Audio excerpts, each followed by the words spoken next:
My husband insisted he never left the kids unattended until the doorbell camera revealed the truth. I vividly remember the first time I encountered Andrew 12 years ago at a mutual friend's barbecue. He was standing by the grill, confidently managing the spatula and delivering witty remarks that effortlessly floated across the warm summer air. His dark hair was pulled back into a relaxed ponytail, and he sported a faded band t-shirt along with cargo shorts. Even then, as I was just beginning to understand who I was in my early 20s, his smile and the way he locked eyes with me made me feel seen and secure, as if every word I uttered carried weight. We struck up a conversation that night, him expertly flipping burgers while I sipped on iced tea, and it felt as though we had known each other for ages. Back then, I never could have foreseen the overwhelming heartbreak and simmering rage that would later engulf. I often reflect on those early days and wonder if there were hints I ignored, a subtle red flag I mistakenly brushed aside. Perhaps I was dazzled by infatuation or overly fixated on the idea of being with someone older and more established, a partner who seemed to have his life meticulously organized while I was still navigating the uncertainties of post-college life in a cramped apartment, shared with 3 roommates. Andrew, being 12 years my senior, appeared to embody the maturity I craved, and I felt it was a privilege to be with someone who could seemingly take care of me. In retrospect, the notion of taking care is an understatement. Behind his air of maturity were controlling habits and manipulative strategies that I was too naive to recognize as major red flags. Our relationship escalated quickly. We got engaged after only a year and a half of dating, and soon after, we were married. Our wedding was intimate, a modest gathering of close friends and family held in the backyard of his parents' summer cottage by a serene lake. I remember him standing at our makeshift altar in a light gray suit, his smile radiating the promise of a secure future filled with love. In that moment, I truly believed I was stepping into a life defined by trust and safety. 7 years into our marriage, life seemed to settle into a routine in our modest 2-story suburban home, where we raised our 2 children, Lucas, our energetic 5-year-old, and baby Anna, who was just 9 months old at the time. We even installed a swimming pool in the backyard at Andrew's insistence,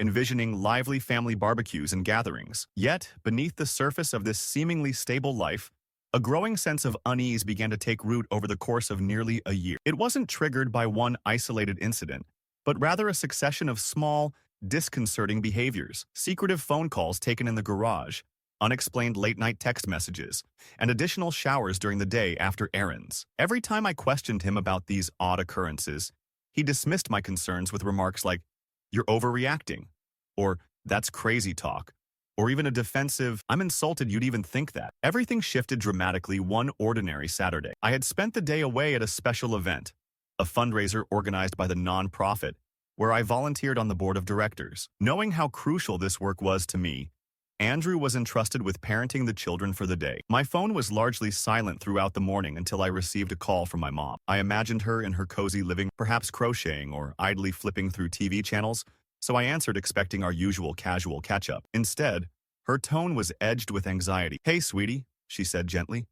"Lucas just called me." Intrigued by the thought of my 5-year-old reaching out to his grandma, I asked, "Really? What did he say?" He hesitated before replying. He said that he and Anna were watching TV, but when I asked him where Andrew was, he said Andrew wasn't there. A heavy, sinking feeling took hold. I tried to remain calm, thinking that maybe Andrew was simply napping upstairs or had stepped out for. "So he said he's alone?" I asked, trying to dismiss my growing concern. "Yes," my mom confirmed. He didn't sound scared at all, just very matter-of-fact, as if he expected that. My heart began to race with worry. After a few moments of trying to steady my nerves, I told my mom, "I'll handle this. I'm leaving now."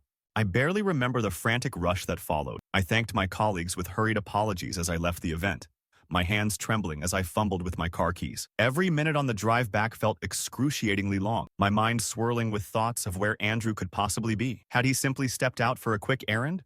Or was something far more serious amiss? I tried calling him repeatedly, my phone buzzing with urgency until, finally, a call came through. "Hey, what's going on?" Andrew answered, his tone disarmingly casual, as if my concern were entirely unfounded. "Where are you?" I demanded, my voice quivering with a mix of panic and disbelief. After a brief pause, he replied, "I'm at home." I couldn't hide the tension in my voice. "Lucas just called my mom saying you weren't there." Andrew's response was nonchalant, almost dismissive. "I've been here the whole time. I don't know why he'd say that." My blood boiled. "So you're lying?" He sighed, almost exasperated. "Maybe Lucas is just confused or he didn't see me." I was doing laundry in the basement. I was too agitated to continue the conversation while driving, so I told him I'd speak later. The ride home was filled with a rush of distressing images, of our children left alone, of baby Anna in a vulnerable state, of Lucas aimlessly flipping through TV channels without his father nearby. Despite my terror, I managed to focus enough on the road to eventually reach home. Upon arriving, I parked haphazardly and hurried inside, where I found Lucas and Anna calmly watching a cartoon on the couch. Lucas's bright eyes lit up when he saw me, and his innocent exclamation about a funny dog momentarily eased my worries. I gathered Anna in my arms, grateful for her sweet, gummy smile. However, my relief was quickly replaced by seething anger when Andrew walked in from the kitchen. "See?" he said with a dismissive wave toward the children. "Everything's fine. You're making a mountain out of a molehill," I repeated, still reeling from the shock. "Lucas told my mom that you weren't here. He walked around and didn't see you. Where were you that he couldn't spot you?" Andrew merely shrugged. "I was in the basement, like I said." Determined to expose the inconsistency, I went downstairs. There, I found evidence that betrayed his story. A load of laundry from the night before, still damp in the dryer. "This is the same load from yesterday," I accused, "and it's still damp. You clearly weren't doing laundry." He refused to concede, instead offering, "I haven't turned it on yet. Maybe Lucas came down before I got there, or he just didn't see me." Kids get confused. I couldn't let it go any longer. I confronted him about leaving our children alone, saying, "Stop lying to me. You left the kids unsupervised, didn't you?" His eyes narrowed, and he shot back, "No, I didn't. You're the one overreacting. I told you where I was." My mind was swirling with a mix of frustration and terror. Not only had he lied, but he had also jeopardized the safety of our children. In that heated moment, I decided to leave the house briefly to compose myself. I stepped into the car, shut the door, and let out a scream filled with all the anguish and fury I could muster. Tears streamed down my face as I gripped the steering wheel. And even though I was overwhelmed with despair, I managed to remind myself that I had to return home without letting my emotions spiral in front of the kids. Inside, Andrew appeared completely unfazed, nonchalantly flipping through TV channels as if nothing out of the ordinary had occurred. When he saw me return, he commented, "I hope you're done with your outburst," in a tone that was both cold and dismissive. I bit back my urge to confront him further, instead ensuring that the rest of the day passed as normally as possible for the sake of Lucas and Anna. That night, once the children were asleep, I confronted Andrew with renewed determination. I demanded, "If you weren't home, prove it. Show me your phone's location history so I can have some peace of mind." His reaction was one of outright defiance. "I'm not going to be treated like a criminal in my own home," he snapped, his voice laced with contempt. "You need to stop with these delusions." Exasperated, I pressed, "If you were home, then prove it. Why won't you do that?" But he only scoffed and continued to dismiss my concerns. In that moment, I was flooded with memories of our wedding day, when he had looked at me with such love and sincerity. How had things deteriorated so drastically that I now had to beg him to confirm his whereabouts, all for the safety of our children? The stark contrast between the man I once adored and the man before me was heart-wrenching. In the ensuing days, our home became a battleground of constant arguments. Andrew persisted in claiming that I was overreacting and that the children were safe, while I was haunted by the chilling possibility that he had been negligent in his duty as a parent. Desperate for evidence to end this cycle of gaslighting, I decided to request our neighbors' help. I recalled that the older couple next door had a Ring camera that captured a wide view of the street, including our driveway. With my heart pounding and hands trembling, I marched outside, challenging him with a firm demand. "If you weren't here, then let me see your phone, or else I'm going to check the Ring footage myself." Andrew's eyes flickered with something like panic before he masked it with arrogance. "Go ahead, humiliate yourself. They'll think you're insane," he taunted. Determined and fueled by anger, I ignored his warnings. I rang the doorbell of our neighbors, explained my urgent situation, and asked if they could review their footage for that Saturday. The neighbors, concerned by my distress yet sympathetic to my plight, agreed to help and promised to send me the clip once they found the relevant section. Andrew lingered on the sidewalk, his presence a silent warning not to cross the line. After leaving their porch, I returned inside with a mix of dread and determination. Andrew's tone was icy as he muttered, "You're going to regret involving." I replied softly, "I regret trusting you," before we headed back inside. For the rest of the day, I anxiously awaited a message from the neighbors, while Andrew maintained his cool facade, occasionally stepping out to take cryptic phone calls. Finally, my phone buzzed with a message from a number I didn't recognize. "Hi, this is Jeff, your neighbor. I'm sending you the Ring footage from Saturday. Let me know if it helps." With a pounding heart, I excused myself to a private room, locked the door, and opened the video clip. The footage, time-stamped for that Saturday, initially showed an empty street. Then, a small blue compact car slowly pulled into our driveway. Out of the car stepped a blonde woman dressed in a cardigan and jeans. She glanced briefly toward the neighbor's house before walking along the side of our garage, disappearing from view as she turned a corner, likely heading toward our backyard gate or the door leading to the basement. The camera recorded her presence for 23 long minutes. I watched the clip over and over, each viewing, deepening my shock and confirming that Andrew's earlier claims were a fabrication. My hands trembled uncontrollably as the reality set in. Andrew had not been in the basement doing laundry, but had instead allowed another woman into our home while our children were left alone. I marched downstairs and confronted him with the footage. At first, he attempted to salvage his narrative by arguing that the clip only proved that the car was present, not that he had left the property. "I never actually left," he claimed with a dismissive wave. "I was just in the backyard, so you owe me an apology." I stared at him in my voice barely containing the fury as I demanded, "You owe me an explanation. How could you have a woman here while our kids are inside? Where exactly were you?" Andrew's response was ice cold. "I was in the backyard. She's just a friend," he said. The sheer gall of his words, coupled with the casual manner in which he minimized the danger he had exposed our children to, was utterly infuriating. I couldn't fathom that he would risk our children's safety by leaving them entirely unattended while engaging in such reckless behavior. Over the next few days, our arguments intensified. Every time I mentioned the incident, Andrew deflected and blamed my overactive imagination, insisting that nothing was wrong because the children were safe. He even tried to rationalize his behavior by stating, "It's not illegal for a 5-year-old to watch TV while you're in the backyard. There's no law against it." I countered that the problem wasn't legality. It was his blatant dishonesty and the irresponsible risk he took by leaving them out of earshot during such a critical moment. Yet, he remained unmoved, stubbornly clinging to his version of events. One particularly harrowing evening, as I lay awake, I recalled the loving, genuine man I had once married. But, instead of remorse, Andrew offered only accusations, claiming I was the one responsible for our marital decay. My heart ached as I realized I was no longer seeing the man I thought I loved, but rather someone unrecognizable, a man who not only betrayed my trust but also callously endangered our children. In a moment of utter desperation, I called my mom, who answered despite the late hour. Between sobs, I recounted everything: the ring footage, the blonde woman, his dismissive tone, and the fact that our kids had been left in a state of neglect. Mom's voice trembled with both anger and concern, asking if I and the children were safe. I reassured her as best as I could, though deep down I feared we were not. She invited me to stay with her, but I hesitated, not wanting to uproot the children abruptly given their routines and the fact that she lived a few hours away. Instead, we agreed that I would first consult a lawyer to understand my options regarding custody and next steps. The following morning, I hoped for a sign of remorse from Andrew, perhaps an apology or a sign of regret, but instead, he acted as if nothing significant had occurred. He gently picked up Anna from her crib, offered a perfunctory "good morning," and then nonchalantly announced he was ordering bagels from our favorite breakfast spot. When he inquired if I was interested in trying out a new chili recipe for dinner, it felt like a punch in the gut. His casual approach to what was clearly a monumental breach of trust made my blood boil even more. I told him in a hollow voice, "I'm not hungry," and turned away, noting with bitter irony that his indifference made our domestic situation even more unbearable. The children, blissfully unaware of the drama unfolding, carried on with their day, Lucas eagerly asking to go to the park and Anna babbling happily in her high chair. My heart ached for them, and I vowed to protect them at all costs. That afternoon, I took a long, reflective walk with the kids. I couldn't bear the thought of leaving them in a home where Andrew might repeat his dangerous behavior, so I insisted on their company as I sought space to think. As I pushed Anna's stroller and watched Lucas scamper ahead,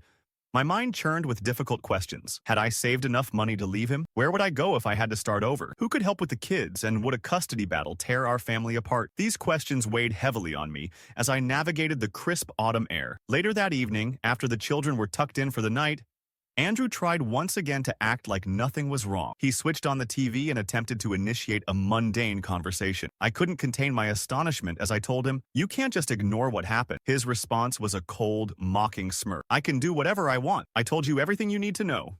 If you keep harping on it, that's your problem." At that moment, I felt a surge of steely resolve and quietly vowed, not for much longer, even as I retreated to the guest room, shutting the door behind me. In the quiet solitude of that, I reached for my phone and dialed the number of a lawyer I had discovered through an online mother's support. Although I had to leave a voicemail because it was late, it felt like the first significant step in reclaiming my life, a step toward understanding my legal rights regarding divorce and custody. The ensuing days blurred together in a haze of tension and emotional turmoil. Andrew would occasionally attempt to discuss trivial matters: bills, grocery lists, or the state of the laundry, each time intensifying my sense of isolation and betrayal. I meticulously documented every instance of his neglect: the ring footage, my recollections of moments when he left the children alone, and even my mother's account of Lucas's call. These pieces of evidence began to form a disquieting pattern of irresponsibility and deceit. Amidst this turmoil, I learned from an acquaintance of Andrew's that the blonde woman was actually a coworker. A revelation that, while not entirely shocking,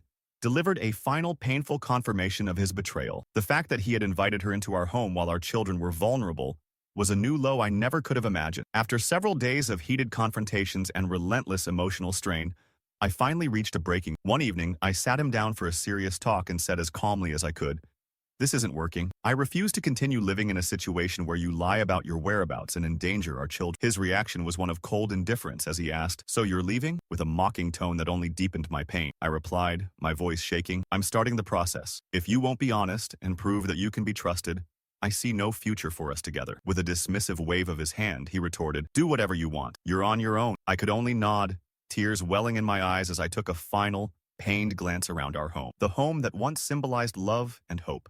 That night, I gently explained to Lucas that we were going to visit Grandma for a while. When he innocently asked if Daddy would be joining us, I managed a tearful, "Not right now, honey." Although Anna was too young to grasp the gravity of the situation, her sweet smile reminded me that my decisions, however painful, were necessary for their protection. The following day, I quietly gathered a few essential belongings, and without drawing much attention, I buckled the kids into the car and left. I stole one final look back at our house, where I saw Andrew standing on the porch with his arms crossed, and an expression that blended boredom with indifference. My heart churned at the sight of the man I had once loved now seeming like a complete stranger. On the drive to my mom's house, I called the lawyer again to schedule an in-person appointment. I was determined to proceed carefully, ensuring that the safety and well-being of Lucas and Anna were my top priorities. Every mile felt like a painful yet necessary step away from the darkness that had engulfed our family. Upon arriving at my mother's place, she enveloped me in a fierce hug while Lucas clung to her leg. Her concern was palpable as she listened to every detail: the ring footage,